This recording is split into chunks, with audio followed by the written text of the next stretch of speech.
నమస్కారం. ఈ వీడియోలో ఆరణ అక్షరం యొక్క జీవితం ఎలా ఉంటుందో ఈ 2025లో ఈ వీడియోలో చూద్దాం. అయితే ముందుగా మా వీడియోకి లైక్ చేసి మా ఛానల్ని సబ్స్క్రైబ్ చేసుకొని ఈ వీడియోని షేర్ చేయండి.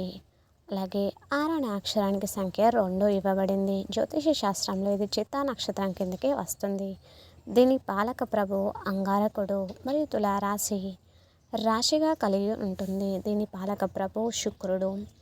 సంక్షిప్తంగా చంద్రుడు, కుజుడు మరియు శుక్రుడు యొక్క వివిధ స్థానాల కారణంగా ఆరక్షరం పేర్లున్న వ్యక్తులు జీవితంలోని వివిధ రంగాల్లో విజయం అనేది సాధిస్తారు. ఈ విషయంలో వర్ణమాలతో పేరు ప్రారంభమయ్యే వారి కోసం 2025 సంవత్సరం ఎలా ఉండబోతుందో ఈ వీడియోలో తెలుసుకుందాం. ముందుగా ఈ వీడియోలో వృత్తి వ్యాపారం గురించి తెలుసుకుందాం. వృత్తి పరంగా ఈ సంవత్సరం చాలా మంచి సంకేతాలుగా చూపుతుంది. మీరు మీ ఉత్తమ ప్రయత్నాలను చేస్తారు మరియు తద్వారా మీకు సానుకూల ఫలితాలు ఆశించవచ్చు. మీరు లేకుండా ప్రతిదీ అసాధ్యమని అనిపిస్తే మీరు అలాంటి పదవిని కలిగి ఉంటారు. అయితే మీకు వ్యతిరేకంగా ఉండవచ్చు కాబట్టి మీరు అహం నుండి దూరంగా ఉండాలి. మీరు సంవత్సరం ప్రారంభంలో అంటే జనవరి మరియు మార్చ్ మధ్య ఉద్యోగ అవకాశాన్ని కూడా పొందవచ్చు. అయితే ప్రస్తుతం ఉద్యోగంలో పరిస్థితి మెరుగుపడుతుంది కాబట్టి మీరు మార్పును ఎంచుకోవద్దని సూచిస్తున్నారు. అలాగే మీ కృషికి రివార్డును పొందుతారు మరియు ప్రమోషన్లు, గొప్ప అవకాశాలు కూడా రాబోతున్నాయి. సంవత్సరం చివరిలో 3 నెలలు మీరు కష్టపడి పనిచేయాల్సింది ఉంటుంది. అలాగే వ్యాపారం పరంగా మీ సంవత్సరం బాగా అభివృద్ధి చెందుతుంది. సంవత్సరం ప్రారంభం రోజుల్లో మీరు కొన్ని సవాళ్లను ఎదుర్కోవచ్చు కాబట్టి మీరు మీ వ్యాపారాన్ని చాలా సీరియస్గా తీసుకుంటారు. మీ ప్రయత్నాలు వ్యర్థమవుతున్నట్లు మీరు భావిస్తారు మరియు అటువంటి దృష్టాంతంలో ఓపికగా ఉండడానికి ప్రయత్నించండి. మీకు కాలక్రమేణా మీ సమస్యలు తగ్గుముఖం పడతాయి. అలాగే మీరు వ్యాపారంలోకి పైకి వెళ్ళే ధోరణిని చూస్తారు. ముఖ్యంగా సంవత్సరం మధ్యలో వ్యాపారం అనేది బాగా పెరుగుతుంది. ఇక వైవాహిక జీవితంకి వస్తే వైవాహిక జీవితం సంబంధించినంత వరకు కొన్ని తేడాలు మీరు మరియు మీ జీవిత భాగస్వామి ఆరోగ్య సమస్యలను ఎదుర్కోవచ్చు కాబట్టి చాలా జాగ్రత్తగా చూసుకోవాలి. అలాగే జూన్ మరియు జూలై మధ్య వారి కార్యాలయంలో గొప్పగా ఏదైనా సాధించవచ్చు మరియు ఇది మీ జీవితానికి ఆనందాన్ని తెస్తుంది. ఆగస్టు, సెప్టెంబర్ వరకు వివాదాలు వచ్చే అవకాశం ఉంది కనుక మీరు కొంచెం జాగ్రత్త పడాలి. అలాగే మీరు గ్రహిస్తారు మరియు మీకోసం ఏదైనా చేశారు మరియు ఇంకా ఎక్కువ చేయడానికి సిద్ధంగా ఉన్నారు. మీరు వాటి కోసం డబ్బు ఖర్చు చేసి మీరు విహార యాత్రకు వెళ్ళాలనుకుంటున్నారు. మీరు వివాహం చేసుకొని సంతానం పొందాలని కోరుకుంటే సంవత్సరం మొదటి సగం మీకు చాలా అనుకూలంగా ఉంటుంది. అలాగే విద్యపై దృష్టి పెట్టగలుగుతారు మరియు చాలా తక్కువ సమయంలోనే మరింత ఎక్కువ జ్ఞానాన్ని మీరు పొందాలనే ఆసక్తిని కలిగి ఉంటారు. మీరు అనేక విషయాలపై అలాగే మతపరమైన గ్రంథాలను గొప్ప ఆసక్తికి కనబరుస్తారు. దీని తర్వాత మీరు కష్టపడి పనిచేయవలసి ఉంటుంది. అలాగే విదేశాల్లో చదువుకోవాలనే వారికి మంచి విద్యా సంస్థల్లో చేరే అవకాశం లభిస్తుంది.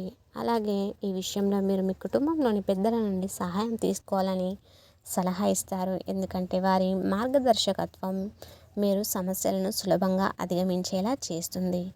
అలాగే ప్రేమ జీవితం నేపథ్యంలో సంవత్సరం ప్రారంభం ప్రేమపూర్వకంగా ఉంటుంది. అలాగే మీరు దాని గురించి సంవత్సరం ప్రారంభంలోనే మాట్లాడాలి. తద్వారా పనులు సులభంగా సాధ్యమవుతాయి. ఈ సమయంలో మీకు వివాహ ప్రతిపాదన వచ్చే అవకాశం ఉంది. అలాగే స్నేహపూర్వకంగా ఉంటుంది లేకుంటే సంబంధం దెబ్బతింటుంది మరియు ఒత్తిడితో కూడుకున్నది మరియు ఇది మీకు అనవసరం. ఏ మార్గంలో వెళ్ళాలో నిర్ణయించుకోండి. ఒకరినొకరు అర్థం చేసుకుంటే ప్రేమ బంధాలు ఔన్నత్యానికి తాకగలవు. అలాగే ఆర్థిక జీవితం మీ ఆర్థిక కోణం నుండి సంవత్సరం ప్రారంభం చాలా లాభదాయకంగా ఉంటుంది మరియు డబ్బు సమృద్ధిగా కురిపిస్తుంది. ఖర్చులు పెరుగుతాయి. దానికి తగ్గట్లే మీ ఆదాయం కూడా పరిస్థితి మెరుగుపడుతుంది. అలాగే మీరు మీ ఖర్చులను నియంత్రించుకోవాలా అనే సలహా ఇవ్వబడింది. అలాగే మరోసారి మీ ఆర్థిక స్థితి నవంబర్, డిసెంబర్లో బలంగా ఉంటుంది మరియు సంవత్సరాన్ని మీరు సంతోషంగా చూస్తారు. మీ భుజంపై భారం పడకుండా ఆర్థిక పరిస్థితుల్లో ఒత్తిడి నుంచి మీరు తగ్గుముఖం చేసుకొని మీరు స్థిరపడతారు. అలాగే స్థిరంగా నిలదొక్కుకోగలుగుతారు. ఆరోగ్యం విషయంలో సంవత్సరంలో చాలా బాగుంటుంది. అలాగే మీరు చంద్రుని ప్రభావంలో ఉన్నారని మరియు ఇది మీ యొక్క గ్రహం అని మీరు గుర్తుంచుకోవాలి. అలాగే సంవత్సరం చివరి వరకు ఈ క్రిందిక సమస్యలు అనేవి తగ్గిపోతాయి. మంచి ఆరోగ్యాన్ని పొందుతారు. ఎక్కువ లేదా తక్కువ మానసిక ఒత్తిడి ప్రబలంగా ఉంటుంది. అలాగే దీనికి మీరు చేయాల్సిన పరిష్కారం ఏమిటంటే మీరు మీ కుటుంబ సభ్యులతో శివునికి రుద్రాభిషేకం చేయాలి మరియు శివలింగానికి పాలు మరియు అక్షింతలను సమర్పించాలి.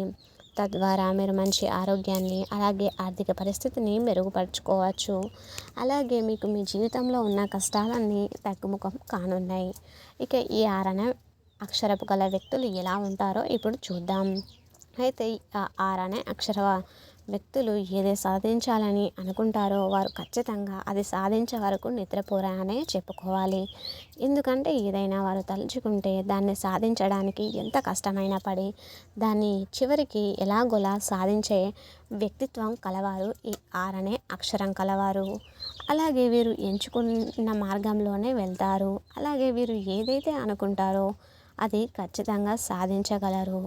అలాగే వీరు చాలా అందరితో కలిసిపోయే స్వభావం కలవారు. అలాగే అందరిలోనూ వీరికంటూ ఒక ప్రత్యేకమైన స్థానం అనేది ఉంటుంది. అలాగే ఈ అక్షరం కలవారు చూడడానికి చాలా అందంగాను అలాగే మంచి మనసు కలవారై ఉంటారు. అలాగే వీరు పేదలకు దానాలు ఇవి చేస్తారు. అలాగే ఇతరులను ఏమాత్రం వీరు అస్సలు నొప్పించరు. ఎదుటివారు ఎక్కడ బాధపడతారేమో అని వీరిలో వీరే అనుకునే స్వభావం కలవారు ఈ అనే వ్యక్తులు. అలాగే వీరు ప్రేమను పంచడంలో ముందంజలో ఉంటారు. అలాగే ఎవరి దగ్గర నుంచి ఏది ధనం వంటివి అస్సలు ఆశించరు. తమకై ఏది కోరుకుంటారో అదే తన వంతుకు వస్తుందని అనుకునే వ్యక్తులు ఈ అనే అక్షరం కలవారు. అయితే ఇప్పటి వరకు అనే అక్షరాల గురించి తెలుసుకుందాం కదా. ఇలాంటి వీడియో కోసం మా ఛానల్ని సబ్స్క్రైబ్ చేసుకోండి. అలాగే ఈ వీడియోకి లైక్ వేయండి. అయితే మీకు ఏ లెటర్ గురించి ఎలాంటి వ్యక్తిత్వం కలవారో తెలుసుకోవాలని ఉంటే అది ఏ అక్షరమో కామెంట్ రూపంలో మాకు తెలపండి. Thank you. ఇంతవరకు చూసినందుకు ధన్యవాదములు.